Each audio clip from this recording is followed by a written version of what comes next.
Hi everyone, Kim here at Olive City Homestead. It is a gorgeous morning, April 1st, and I'm so excited that April's finally here. I love April, May, and June. They are just gorgeous months, and today is a perfect example. It is a little bright. I'm in the shade, but I can feel that sun coming in, and so my eyes might be watering, and the wind is picking up every now and then, so my hair might go flying, but who cares? That's all part of spring. So this morning I just wanted to share with you pretty quickly how I did in the hashtag garden coin challenge for the month of March. And I'm super excited. I did even a little better than last month. So remember, Renee, RB the Garden Nanny, she started this challenge in January.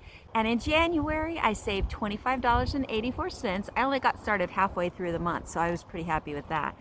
And in February, I saved $125.34. If I remember right, about half of that was coins and half was a thing I added to the challenge, which was saving dollar bills. Now, I know that might be cheating in some people's books, so that is why I keep track of the coins and the dollar bills separately.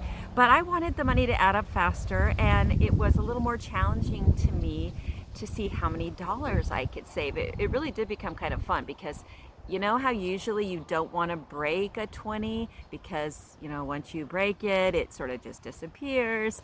Well, now it's like I did want to break my 20s or at least my 10s and 5s because then I'd get more dollar bills back. And instead of disappearing, those dollar bills went straight into my cups. So here's my little California poppy cup and it's full of dollar bills. And you know how many I saved in March? $92 bills. 92. That is really exciting because I have plans for this money. But how much did oh, this is heavy. How much did I save in my coins specifically? Well, in March, I saved $44.71 in change. And that's pretty impressive. This is pretty heavy, and I did count it by hand because I didn't want to wait till the bank opened today. And together that makes a whopping total of $136.71. And what am I going to spend that $136.71 on? Well, to tell you the truth, like last month, I've already been spending it. I see that money piling up. And halfway through the month, I do a pre-count so I know where I'm headed. And yeah, I have bought a few things ahead of time. So let me show you. First of all, I got some raspberries. I got a few different kinds. I got a carpet kind, emerald, I believe it's called emerald carpet actually, something like that. I don't have it with me right now, it's in my backyard because I'm gonna plant it this morning. And then this one, which is a Caroline ever-bearing raspberry. Now, I'm gonna be planting these, I got 4 of them, just outside one of my sheep pasture fences. Now, I'm not having it right on the fence because the sheep would devour the leaves, of course, and the berries if they could get their little mouths on them.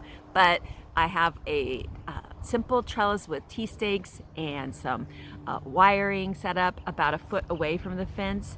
It's a really good location, I think, for these raspberries, and it's right next to one of my big fig trees, and I think it's gonna do really well there. And then on a trellis in front of a facing fence, I'm going to be growing some elderberries, which is another thing that I bought with this money. I bought 6 elderberry plants. 4 of them are North American and 2 are Corsair, so they'll cross-pollinate. So here are the elderberries. They will perk up as soon as I get them in the ground. Right now, bare root, they're a little bit droopy, but I definitely have new growth coming out there, and I think these are gonna do great there. Elderberries are so wonderful for so many different reasons, and of course they make great cordials and jams and things, but medicinally, elderberries offer so many benefits that I've been wanting to grow them for quite a while. I did try them a couple years ago, but I had them in a bad spot, and in that spot, the rabbits kept devouring them. I'm going to protect these until they get strong and established from those rabbits, and I'll show you how I do that with Tulle. Tulle. Tulle is a wonderful resource to use to protect your plants when necessary from things like rabbits. But what else did I get? Well, one more thing that I am super excited about planting this morning. It is a pineapple quince tree. Now, pineapple quinces are known for their delicious flavor and their beauty, and I am really looking forward to harvesting these fruits in a few years. Now, as soon as I'm finished with this little video, I am heading into the back of my property to plant that pineapple quince tree, and of course plant those elderberries and raspberries too.